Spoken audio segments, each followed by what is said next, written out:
The Weaver. The wind howled a mournful song through the skeletal branches of the ancient oaks, their gnarled fingers clawing at the bruised sky of dusk. In the ramshackle cottage nestled amidst the trees, nestled amongst the shadows, lived Elara, a wisp of a girl with eyes like twilight and hair the color of spun moonlight. Elara wasn't quite 13, yet the weight of the world seemed to sit heavy on her narrow shoulders. Elara was an orphan, a foundling left on the doorstep one stormy night years ago. Old Maeve, the village crone with a tongue sharper than a viper's tooth, had taken her in, muttering about troubled souls and unnatural gifts. Elara wasn't quite sure what that meant, but the whispers followed her like wisps of smoke. She was different, not just because of her unearthly beauty, which caused the village boys to stammer and young girls to cast envious glances. It was the way things seemed to bend around her. A misplaced vase righted itself with an unnerving stillness. A spilled bucket of water evaporated in an instant.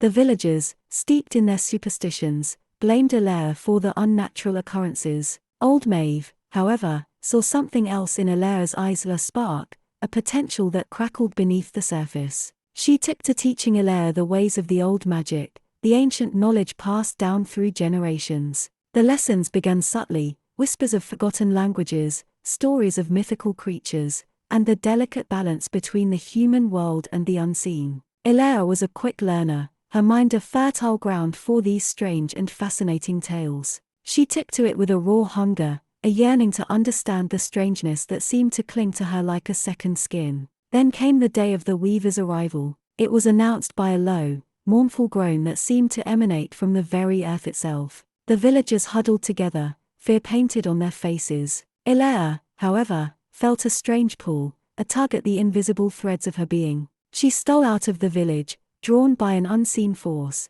towards the heart of the ancient forest. There, under the twisted branches of a colossal oak, stood a figure cloaked in shadows. The air crackled with a strange energy, and a deep, resonant hum vibrated through the clearing. As Elara approached, the figure turned, revealing a woman with eyes as luminous as moonlight and hair woven from starlight. The Weaver Maeve's voice rasped in Elara's mind. A shiver ran down her spine. The Weaver spoke in a language Elara didn't understand, a symphony of chirps, whispers, and low hums. But somehow, Elara understood. The Weaver spoke of a fraying tapestry, a tear in the veil between the worlds, and a darkness threatening to spill through. It spoke of a weaver's apprentice, one who could mend the tear. Elara knew, with a certainty that defied logic, that it spoke of her. Fear battled with a strange sense of purpose within her. The Weaver reached out, a hand cloaked in starlight, and touched Elara's forehead. A wave of knowledge, powerful and overwhelming,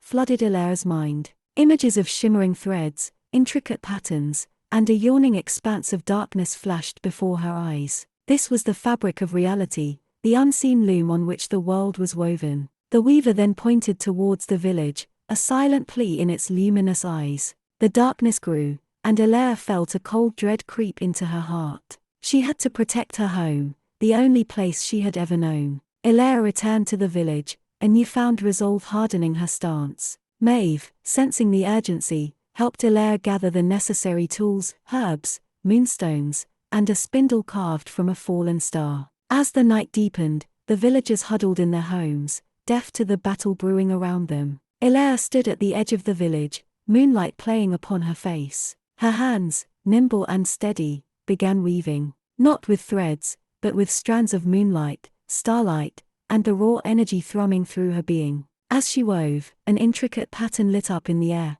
a shield of shimmering light against the encroaching darkness. From the depths of the forest, monstrous forms emerged, creatures born of the darkness, their eyes glowing with malevolent hunger. They lunged, but the shield of light repelled them, throwing them back with a hiss. Elara continued weaving, the effort draining her, her body screaming in protest. But she couldn't stop, not until the tear in the fabric was repaired. As she reached the final stitch, a surge of power coursed through her. The tapestry shimmered, and then with a blinding flash, the tear sealed shut. The creatures of darkness shrieked, dissolving into wisps of smoke before dissipating entirely. The air grew lighter, the oppressive weight of the darkness lifting. Exhausted but exhilarated, Elara collapsed onto the damp earth. Maeve, her face etched with relief and awe, rushed to her side. The terrified villagers emerged from their homes, blinking in the sudden absence of the oppressive darkness. They looked at Elara with a mixture of fear and newfound respect.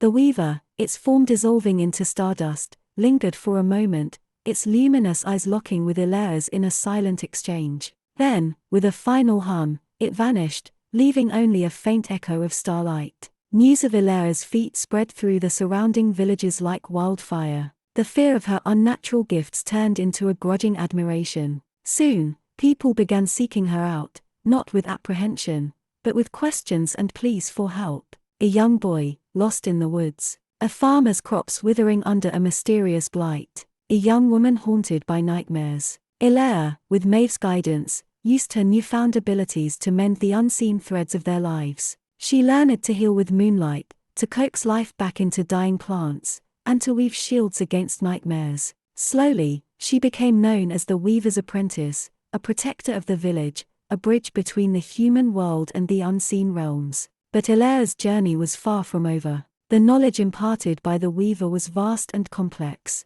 She practiced diligently, pushing the boundaries of her abilities. She discovered she could not only mend the fabric of reality, but also manipulate it to a limited extent. She could make things appear or disappear, create illusions, and even bend the elements to her will. However, these powerful manipulations came at a cost. Every time Elara used her magic, she felt a faint pull, a sense of something being stretched beyond its limits. Maeve warned her of the dangers of the fabric retaliating if pushed too far, of the unseen realms leaching into the human world. Elara kept these warnings close to her heart, a reminder of the delicate balance she had to maintain. One day, a rider arrived from the king's court, bearing a summons for Elara. The king, it seemed, faced a problem beyond the capabilities of his court wizards. A monstrous creature, a chimera, a beast of myth with the head of a lion, the body of a goat, and the tail of a serpent, was terrorizing a nearby town.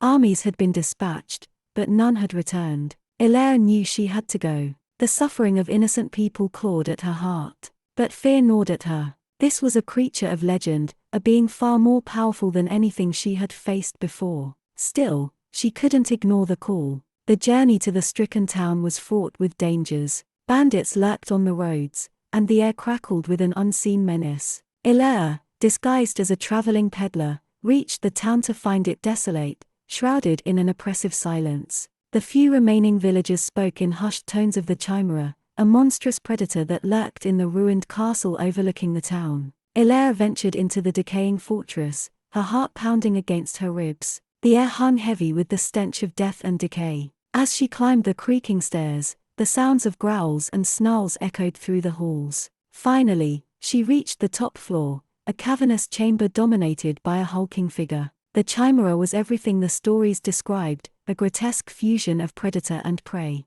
Its eyes glowed with feral hunger, and its body twitched with a predatory energy. Fear threatened to paralyze Elara, but she forced herself to focus. Closing her eyes, she visualized the intricate tapestry of reality, searching for the chimera's essence, the threads that bound it to this world. There it was, a dark knot, pulsating with an unnatural energy. Elara wove her own counterpattern, a web of moonlight and willpower, aiming to sever the creature's connection to this realm. As she wove, the room pulsed with unseen energy. The chimera roared, sensing the threat. It lunged towards Elara, a whirlwind of claws and teeth. Elara barely dodged the attack. The force of the creature's blow sent her sprawling across the dusty floor. But even as she lay there, battered and bruised, she continued weaving, her concentration fueled by desperation. With a final surge of power, the web of moonlight slammed into the chimera, unraveling the dark knot. The creature shrieked, a sound that ripped through the air.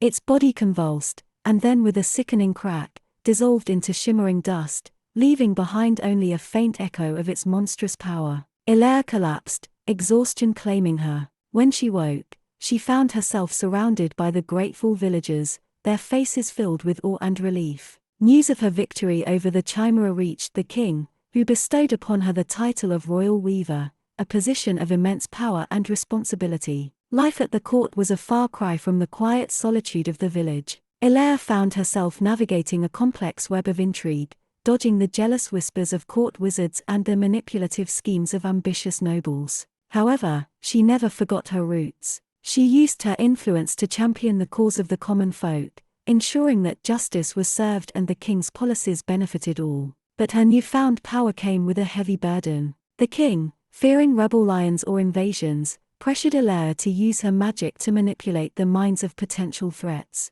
Elara refused. The delicate threads of reality weren't meant to be tampered with in such a way. She reminded the king of the warnings from Maeve, of the dangers of pushing the fabric too far. The king, however, was not easily swayed. He viewed Elara's magic as a tool to be exploited, a weapon to solidify his power. He threatened to have her imprisoned, even executed, if she did not comply. Elara was forced into a difficult position. Refusing the king could mean imprisonment or even death. But complying would cross a line she couldn't uncross. Then, a whisper reached her ears, a plot brewing in the shadows. A group of disgruntled nobles, tired of the king's tyranny, planned to overthrow him. They saw Elara as a potential ally, someone who could tip the scales in their favor. Torn by conflicting loyalties, Elara decided to meet with the rebels. They were a diverse group, a disillusioned military leader, a charismatic scholar, and a fiery young noblewoman. They promised a just and fair regime,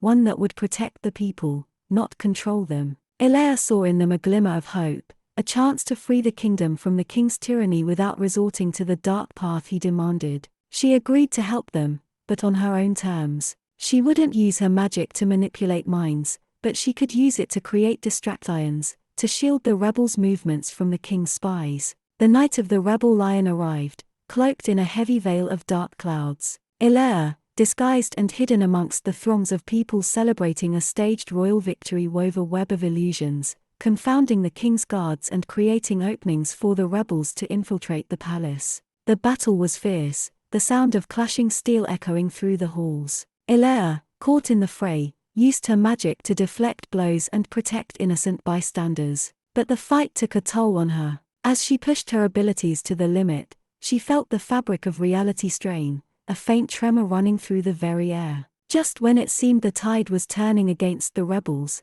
the king emerged from his chambers, a crazed look in his eyes. In his hand, he clutched a pulsating orb, a forbidden artifact rumored to amplify magical power but at a terrible cost. Desperate to crush the rebel lion, the king activated the orb. A blinding light erupted, bathing the palace in an unnatural glow. The ground trembled, and cracks began to appear in the walls. Elara felt a surge of raw energy course through her, threatening to tear her apart. The fabric of reality was ripping at the seams, and the unseen realms threatened to spill into the human world. This wasn't what Elara had bargained for. This wasn't a fight for freedom, but a potential apocalypse. She knew she had to act, and fast. Gathering every ounce of her remaining strength, Elara focused on the artifact in the king's hand, weaving a counter-pattern, a desperate attempt to contain the unleashed power. The air crackled with raw energy as Elara and the king locked in a silent battle. The king, fueled by the artifact's dark magic, fought back, his mind consumed by a lust for absolute power. But Elara, fueled by the will to protect her world, held firm. With a final burst of power, Elara's counterpattern engulfed the orb. The artifact exploded, showering the room with a shower of sparks. The king, robbed of his dark power, collapsed unconscious. The palace shook violently, and then, with a sickening snap, the tear in reality sealed shut. Exhausted and drained, Elara sank to the ground. The rebel lion had been a success, but at a tremendous cost. The palace was in ruins, many lives had been lost, and the air thrummed with an unsettling aftershock echoed through the kingdom. The king was stripped of his power and imprisoned, the rebel lion hailed as liberators. However, the victory tasted bittersweet. The cost was high, lives lost, the palace in ruins, and an unsettling tremor in the air, a constant reminder of the near catastrophe. Elara became a controversial figure. Some hailed her as the hero who saved the kingdom from the brink of chaos. Others, particularly those who had lost loved ones in the rebel lion, viewed her with suspicion, blaming her for wielding such volatile power. The whispers of unnatural gifts returned, laced with a new edge of fear. The strain took its toll on Elara. Using her magic at such a level had left her physically and mentally depleted. Even simple tasks left her breathless and exhausted. She retreated to the quiet council of Maeve, who fussed over her with herbal remedies and calming whispers. Maeve sensed a deeper worry that gnawed at Elara. The fabric of reality, once a shimmering tapestry, felt thin and fragile. She warned Elara of a growing instability, a ripple effect from the tear in reality. The unseen realms were restless, and creatures whispered at the edges of perception. Elara knew she couldn't ignore this new threat. Traveling from village to village, she began sensing a growing unease. Animals were behaving strangely, crops withered for no apparent reason, and nightmares plagued the villagers. Elara realized these were the first tendrils of the unseen realms reaching into their world. She needed to find a way to mend the fabric of reality, not just in isolated patches, but on a wider scale. But the task felt daunting. Maeve suggested seeking out the weavers, the legendary beings who maintained the balance between the worlds. But where would she find such beings? One night, under the silver glow of a full moon, a whisper caught Elara's ear. A traveling bard, hunched over a steaming mug in a village tavern, spoke of a hidden library, a labyrinthine repository of forgotten knowledge deep within the whispering woods. Legends whispered of secrets kept within its dusty tomes, knowledge that transcended the mortal realm. Elara knew this was a dangerous path, but the potential rewards seemed too important to ignore. She packed a meager bag, leaving a worried Maeve behind, and ventured into the heart of the whispering woods. The ancient trees, their branches gnarled like skeletal fingers, seemed to whisper secrets with the rustling of their leaves. The air grew heavy, the sense of the unseen realms pressing against the veil of reality thicker here than anywhere else. Elara navigated the treacherous woods, guided by a faint intuition and the cryptic clues gleaned from the bard. After days of arduous travel, she stumbled upon a clearing bathed in an ethereal glow. In the center stood a towering oak, its branches seemingly reaching into the heavens. A doorway carved into the gnarled trunk pulsed with a faint blue light. This was it, the entrance to the hidden library. Taking a deep breath, Elara stepped through the doorway. The world dissolved into a swirling vortex of colors and sensations. When her senses cleared, she found herself in a vast hall lined with towering bookshelves stacked with tomes bound in ancient leather and glowing with a faint inner light. The air hummed with a comforting energy, a sense of ancient knowledge and forgotten secrets. Elara spent days, weeks, perhaps even months, exploring the library. She devoured dusty tomes on the history of the weavers, the nature of reality, and the dangers of meddling with the balance between worlds. She discovered ancient techniques, long forgotten, that promised to strengthen the fabric of reality and repel the encroaching darkness. Finally, a sense of purpose settled over her. She knew what she had to do. With a heavy heart, she said goodbye to the library, emerging back into the whispering woods with a newfound resolve. The journey back was arduous, but Elara pressed on, her steps lighter, her heart filled with the knowledge she had gained. Returning to the village, she began implementing the techniques she had learned. She conducted elaborate rituals, drawing intricate patterns with moonlight and starlight, chanting long-forgotten phrases that resonated deep within the fabric of reality. Slowly, she felt the tremors subside, the unease lessen. News of her efforts spread. Villagers who had once feared her now approached her with hesitant hope. Elara became a beacon, a protector not just of the human world, but of the delicate balance between worlds. But Elara knew the battle was far from over. The unseen realms still lurked, and the fragile fabric of reality remained vulnerable. She continued learning, searching for a way to permanently mend the tear, to ensure the safety of her world and the countless worlds beyond. Her journey, fraught with danger and responsibility, had just begun. Years passed. Elara, no longer a wisp of a girl but a woman seasoned by experience and tempered by hardship, continued her role as protector. The whispers of unnatural gifts had softened, replaced by a grudging respect and a touch of awe. Villagers across the kingdom sought her counsel, their pleas ranging from mending a wayward spirit haunting a mill to calming a restless volcano spewing forth unnatural ash. Elara tackled each challenge with a quiet determination, her mastery over the unseen realms growing with each passing season. However, the task of permanently mending the tear in reality remained an elusive goal. The ancient texts offered cryptic clues, hinting at a convergence, a specific alignment of celestial bodies and a surge of natural energy that could be harnessed to mend the fabric permanently. Then, one crisp autumn night, a tremor unlike any other shook the kingdom. Animals shrieked, windows shattered, and a sickly green glow emanated from the north. Panic erupted as villagers remembered the tales of the near catastrophe years ago. Elara, her heart hammering against her ribs, knew this was it, the convergence. She raced towards the source of the tremor, a desolate wasteland where the tear had first ripped open reality. The air crackled with raw energy, and monstrous shapes writhed at the edges of her vision, creatures from the unseen realms drawn by the instability. Elara knew she had to act fast. The convergence, a powerful but fleeting event, would soon dissipate. Drawing upon the knowledge gleaned from years of study, Elara began a complex ritual. She wove intricate patterns with moonlight and starlight, her voice rising in a powerful chant that resonated with the very fabric of reality. The monstrous shapes surged forward, drawn by the raw energy she exuded. Elara fought them back, deflecting blows with shields of moonlight and banishing them with a flick of her wrist.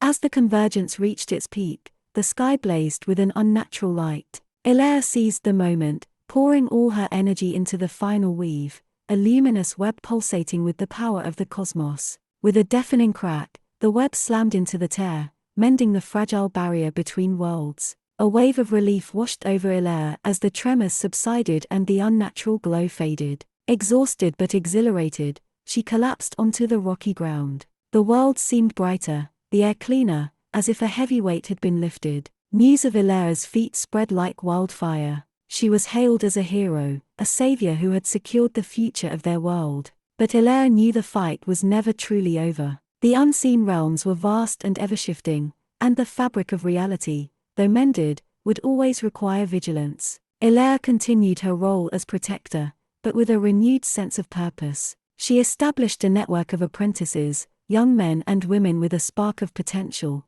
whom she trained in the ways of the unseen. Together, they formed a silent guard, a line of defense against the encroaching darkness. Elara, the once ostracized girl with unnatural gifts, had become a legend, a symbol of hope and resilience. Her story became a cautionary tale, a reminder of the delicate balance between worlds and the importance of respecting the unseen forces that shaped their reality. And as the years turned to decades, Elara, the weaver's apprentice, continued her vigil, a silent guardian at the crossroads of worlds.